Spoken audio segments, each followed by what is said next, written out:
Assalamualaikum warahmatullahi wabarakatuh. Alhamdulillah hari ni 2 bulan 1 2026. So Zamir and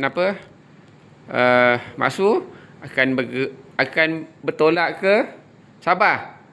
Ke Kundasang, Switzerland, Malaysia. Okey. Nanti apa bungkus haji bawa balik. Okey, kita doakan semoga semuanya selamat pergi dan pulang.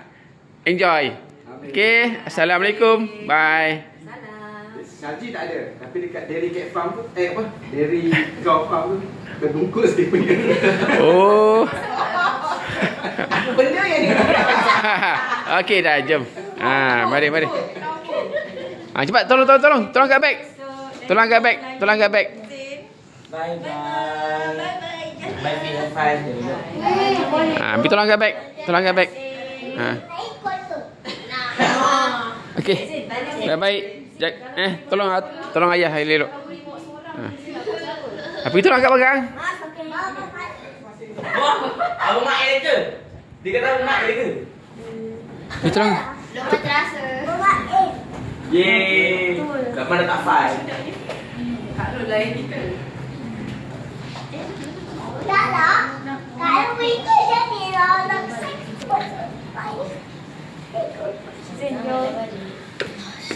Apa lagi barang? Jangan tinggal pula kan? Ada bawa baju? Bawa baju sejuk tak? Bawa. Sejuk sana tu. Kena mari. Dekat kampung. Bawa gunung kan sejuk. Kundasang. 30 minit. Dekat je. Pasal hari ni Jumaat kan, orang still cuti. Yalah. Kita orang punya luggage dengan ada tudung, maksud gantung dengan towel. Towel Zain. Mama. Towel Zain. Ada? Baju apa pun. Ada. So? Baik kat tu ni. Betul dia tidur kat tu. Boleh kita sapu dulu. Tak ada yang bagi beg tu. Mama, saya masuk kita orang. Bye. Assalamualaikum. Salam. Baik jalan insya-Allah.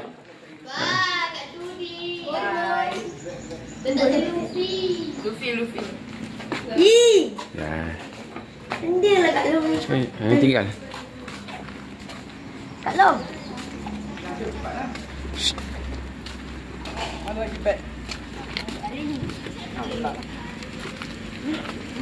Hari ni naik Alza. Ini kena masukkan dekat dalam tempat dekat.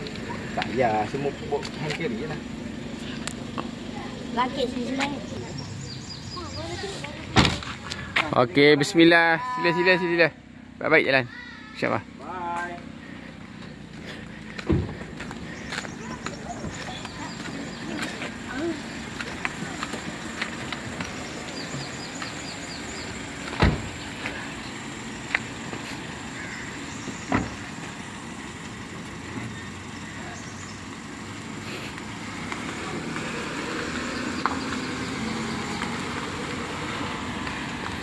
Okey. Hari nak hujan. InsyaAllah.